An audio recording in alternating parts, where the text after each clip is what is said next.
Angkas ng nag-drive, angkas niya si Move It. So yun, Sunny Puwersa.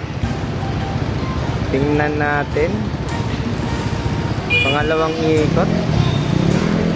Babagsak ba yung paa? Hindi, ang galing mag-control. Pangalawang ikot. Ayan, walang bagsak ang paa. Easy kay angkas. Medyo seryoso siya.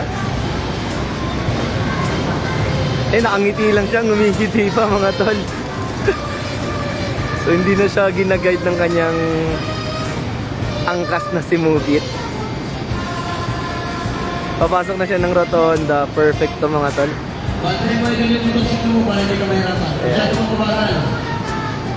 Ayan. Hindi mo nga po yung tamang balance yan ngayon dahil hindi mo ginagawa sa linahan. Galing. Lahat ng diskarte, kayang-kaya niya.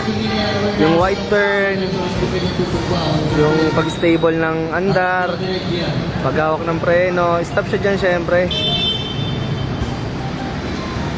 Ayan. So, ayan. Syempre, basic na yun sa kanya, side stand, baba ang kamay. Ayan. Tinuruan pala siya ni Move It mag side stand. Pasado na.